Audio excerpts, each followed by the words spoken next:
Abre comigo Romanos 8, verso 37. Romanos 8, 37.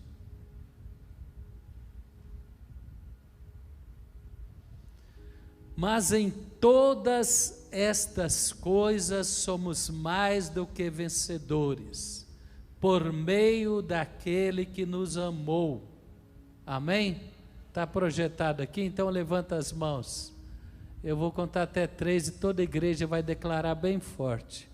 Lendo aqui, amém? 1, 2, 3.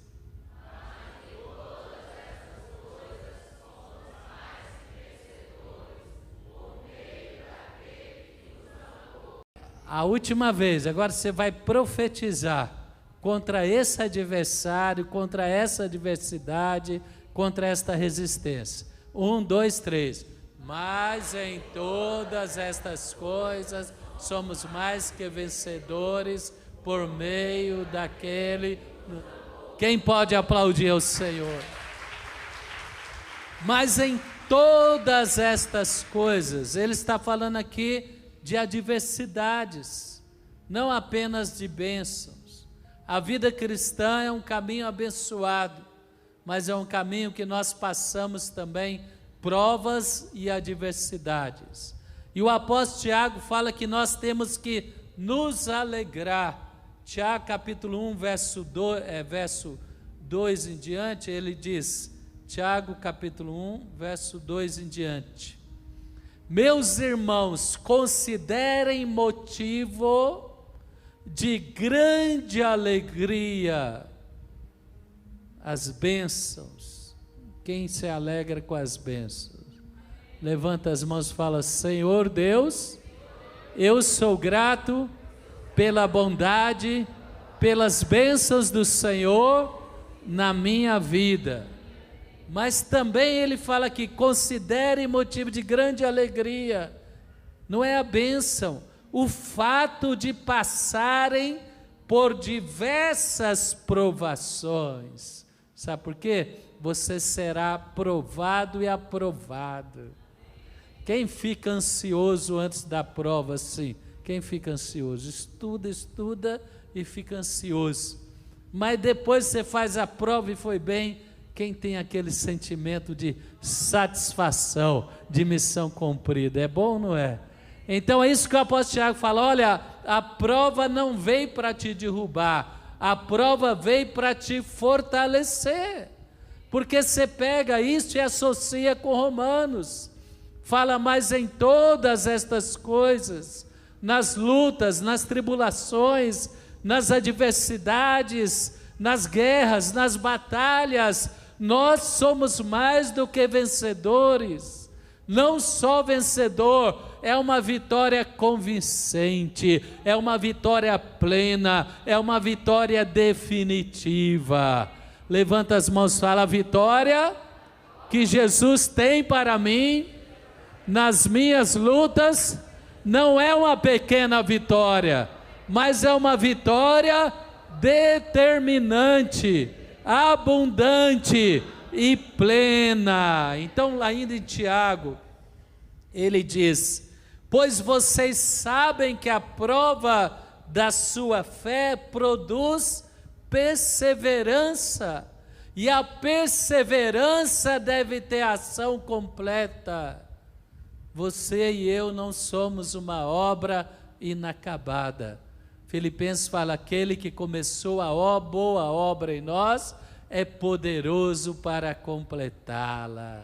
Põe a mão no coração, fala: não temas adversidades, pois aquele que começou a boa obra é poderoso para completá-la. Satanás querendo ou não, sua alma sentindo ou não, Deus é poderoso e Ele vai completar esta boa obra. Quem recebe diz amém. Pois vocês sabem que a prova da sua fé produz a perseverança, e a perseverança deve ter ação completa, a fim de que vocês sejam maduros e íntegros, sem que falte a vocês coisa alguma. Então a palavra nos mostra um conceito diferente, que as adversidades elas podem se tornar bênção em nossa vida, se nós temos a atitude correta. Ainda em 2 Coríntios capítulo 4, verso 8, 2 Coríntios 4, verso 8, talvez você está sentindo o que vai dizer aqui: de todos os lados somos pressionados. Quem já sentiu assim, pressão na alma, pressão financeira, às vezes a luta contra um diagnóstico médico? De todos os lados somos pressionados, mas não desanimados. Fala, pressionados sim, desanimados não. Então você vai fazer assim, fala, pressionados podemos ser, mas desanimado não. Não, você tem que fazer um não bem grande, só cuidado para não bater no seu irmão aí. Então fala, desanimado não. Sabe por quê? Porque se você desanima, você não luta. Se você não luta, você não vence. Mas se você luta e persevera com Deus, debaixo da autoridade de Deus, em comunhão com a igreja, você vence. Você não vence se você não lutar. Mas se eu e você não desanimamos e lutamos, nós vencemos. Ficamos perplexos, mas não desesperados. Fala, perplexo sim, desesperado não. Fala, olha, perplexo sim, desesperado não. Às vezes vem uma circunstância, vem uma situação na sua vida pessoal, ou até em áreas da sua vida, ou então no meio que você está, que você fica perplexo. Mas você não vai ficar desesperado, porque acima de todas as coisas, Ele é Senhor. Levanta as mãos e fala, eu não ficarei desesperado se me surpreender algo que venha me deixar perplexo. Eu não ficarei desesperado, porque acima de todas as coisas, Deus está reinando. Quem pode aplaudir o Senhor? Ele é soberano, Ele está reinando. E Ele fala, somos perseguidos, mas não abandonados. Então fala, perseguido, até seremos, mas abandonados, jamais. Bonita música, né? Fala, jamais. Fala, ouça Satanás, ouçam temores do meu coração. Deus jamais vai abandonar a sua igreja, e eu estarei na igreja amparado por Deus. Aleluia. Somos perseguidos, mas não abandonados. E você é humano, irmão. Fala para o seu irmão, tu é humano. Aí você fala para ele, não precisa falar, eu já sabia. Fala assim não, né? Falta de...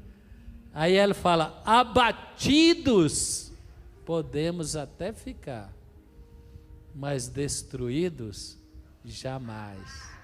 Fala, abatidos podemos até ficar, por um breve momento, porque Deus vai virar a história em nossa vida.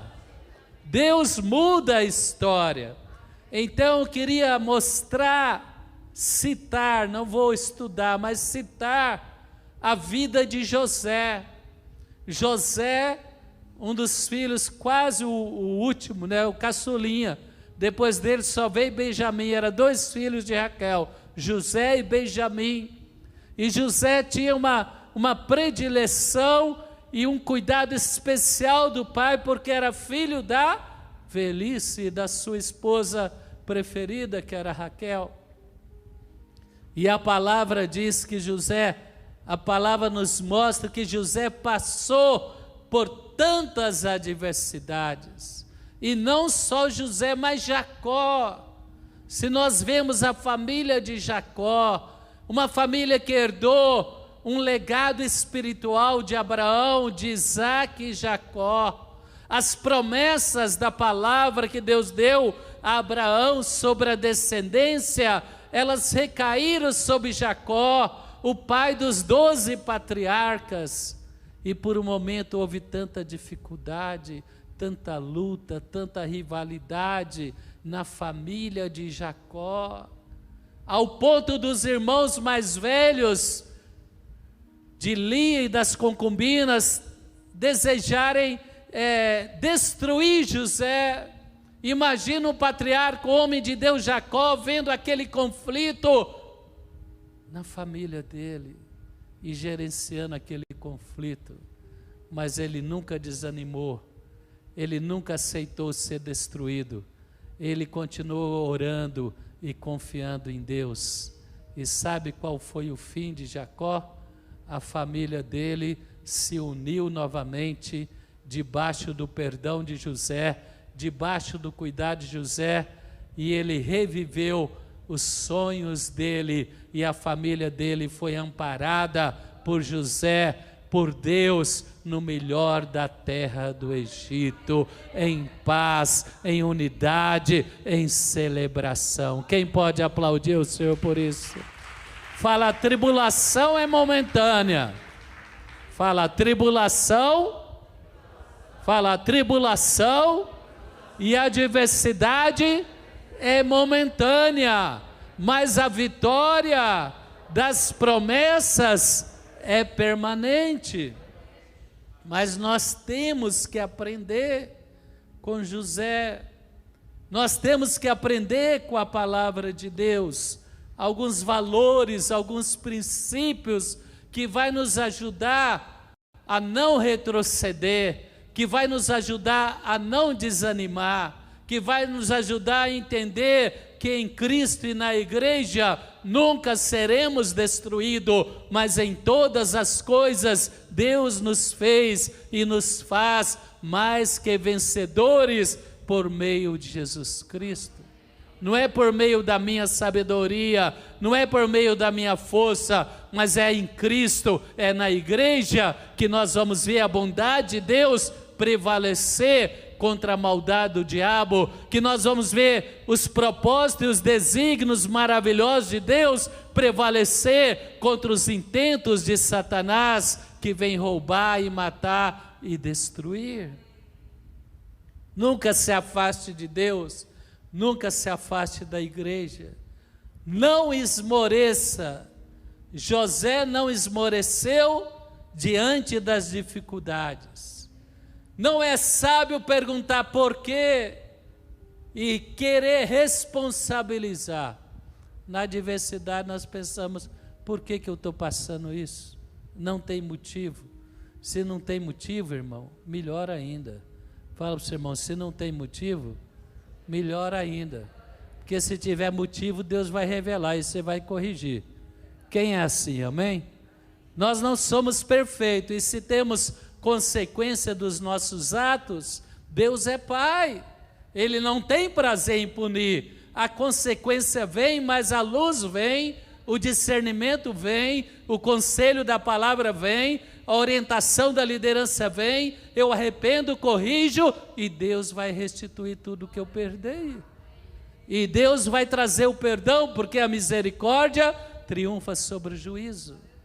Mas se não tem motivo, Deus tem um propósito maior. Fala para o seu irmão, fica firme. Não culpe as pessoas. Quem entende o que eu estou falando? E não culpe Deus, e não questione Deus. Não busque o culpado, busque a solução. Põe a mão no seu coração, fala, no meio da adversidade, não é sábio buscar o culpado. O sábio é buscar a solução. Então levanta as mãos e fala, eu vou buscar a solução. fala em plena confiança que Deus não me desampara, não me abandona, e junto com a provação, Ele tem a solução. Fala para o seu irmão, com a aprovação, Deus já enviou o escape, Deus já tem a resposta, e Ele vai nos ensinar o caminho. Quer ver? Abre comigo, 1 Coríntios capítulo 10, verso 13. A tentação, provação, muitas vezes se parecem, né? Ele fala, não vos sobreveio a vós tentação que não fosse comum. A outra tradução fala que não fosse humana, que não fosse comum aos homens, aqui diz. A outra fala humana. E Deus é fiel e Ele não permitirá que sejais tentados além do que pode suportar. Meu irmão, fala, olha, Deus é fiel. E Deus sabe direitinho a capacidade de suportar. Deus não vai permitir que um filho dele passe por uma prova que ele não tenha condição de vencer. Não é assim que os pais fazem com os filhos? E a hora que você faz algo, e a hora que você vence um desafio, é tão gostoso, você fala, você viu Deus? Eu honrei o Senhor. Eu venci. Quem pode aplaudir esse Deus maravilhoso? Deus é maravilhoso. Ele fala, olha, junto com a luta, vem a ferramenta, vem a arma, vem a estratégia, vem a força para suportar. Quando vocês forem tentados ou provados, Ele mesmo, Deus, providenciará um escape que possa suportar. Então fala para o seu irmão, não ceda, não desanima, você não será destruído, você será honrado.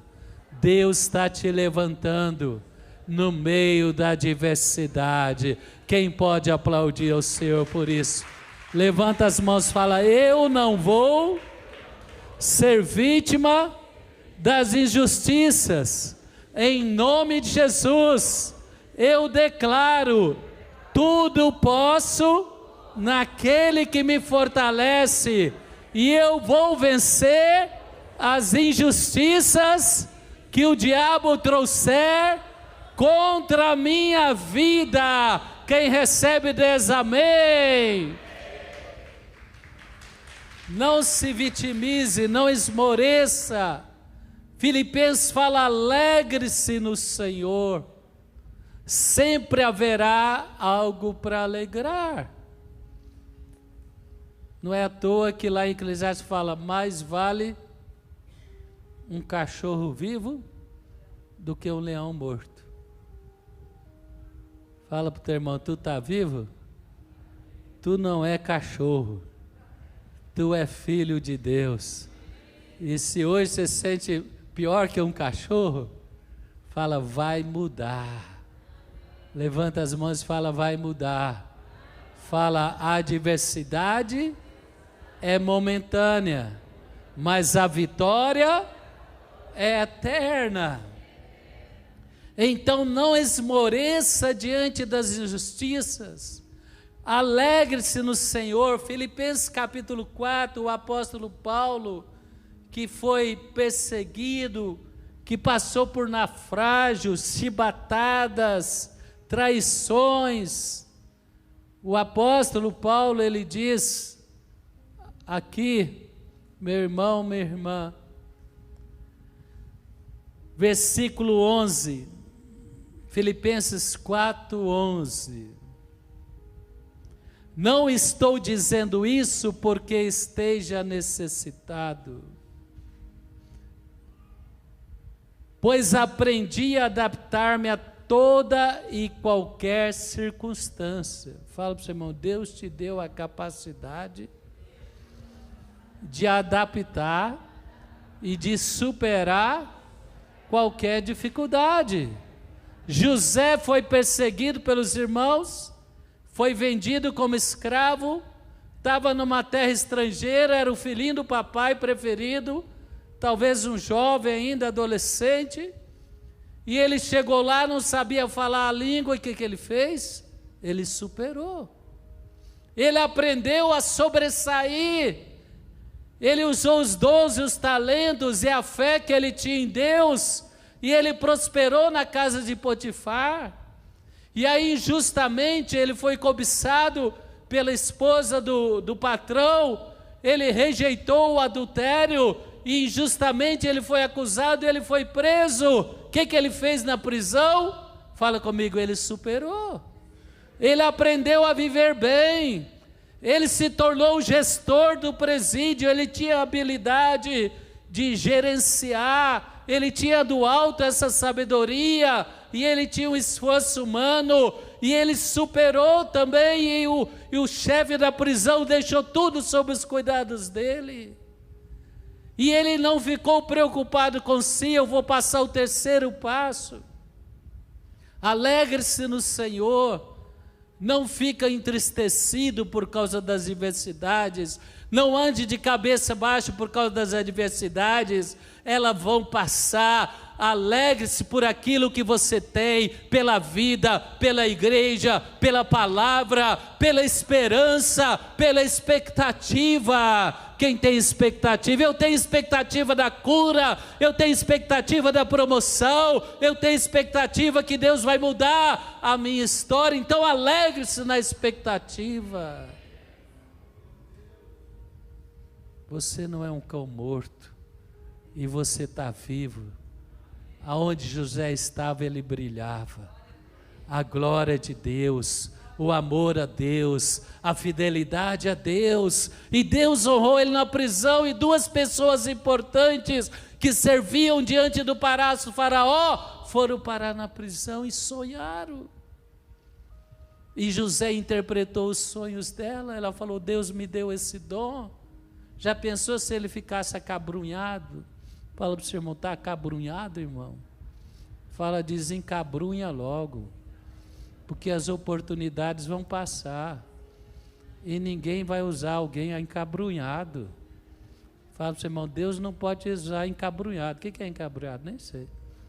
É encavernado, cabisbaixo, emburrado, embestado, raivoso. Aí nem teu cônjuge vai te aguentar, nem teus filhos vão te aguentar. A hora que puder, sai de casa. Fala para o seu irmão: desencabrunha, irmão. Problema todo mundo tem.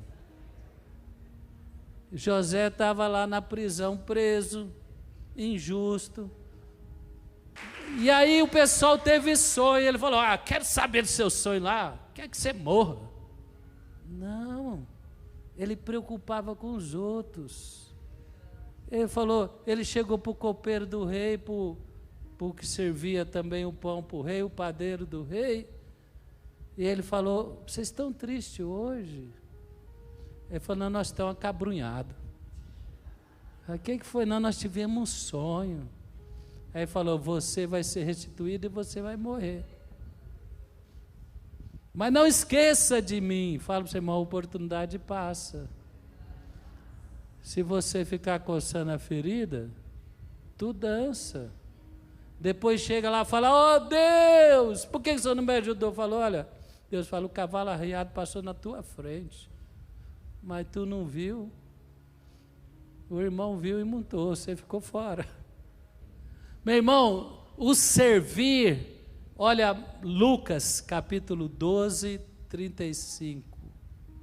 Estejam prontos para servir e conservem acesas as suas candeias. Levanta as mãos e fala: estarei pronto para servir ao meu Deus, à minha igreja, aos meus irmãos, aos que eu simpatizo e aos que eu suporto, mas eu vou servir. Quem vai servir? Amém? Todos. E acesas as candeias, era José. A palavra diz que Jesus veio para servir e não ser servido. Eu fico impressionado com o amor de Jesus. Ele estava na cruz, humilhado, cuspido, sofrido, martirizado. Um criminoso falou: se é o Filho de Deus, tira a gente daqui. E o outro criminoso do outro lado fala: respeita, ele não merece o que ele está passando. Sabe o que Jesus fez? Fez o ide.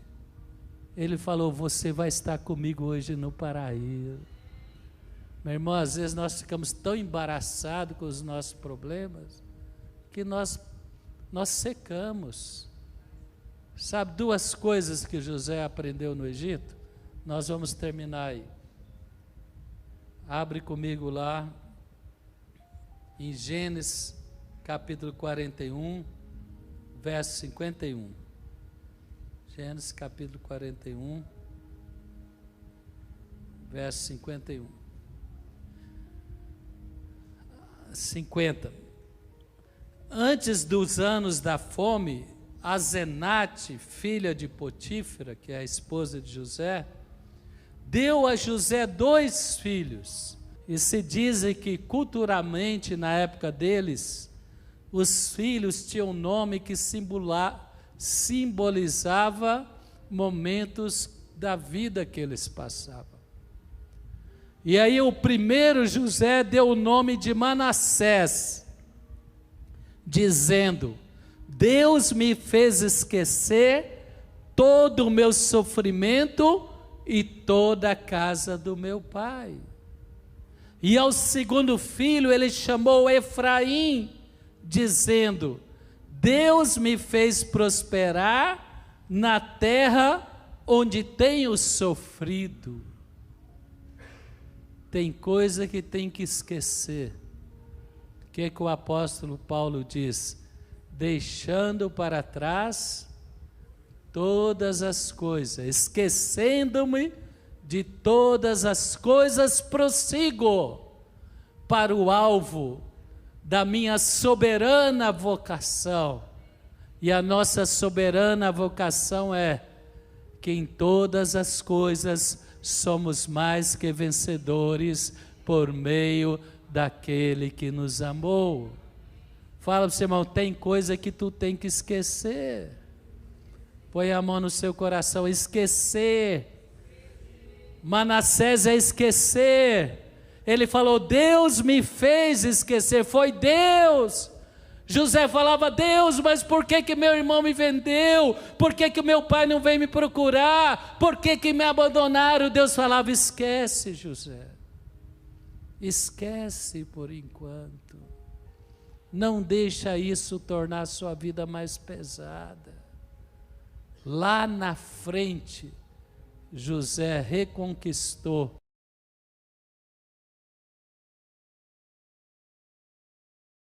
o seu irmão Benjamim, teve a oportunidade de restaurar, perdoar os irmãos. Fala para o seu irmão: tem coisa que tu tem que esquecer. O diabo não quer deixar você esquecer, mas Deus fala: esquece. Deus me fez esquecer. Porque quem aprende a aliviar e lança o fardo para Deus, que carrega o seu jugo, lança a sua confiança em Deus, porque você vai ter a segunda parte. Efraim, Deus te fará prosperar na terra de aflição, e a alegria e a abundância vai prevalecer sobre a aflição, a escassez e a tristeza.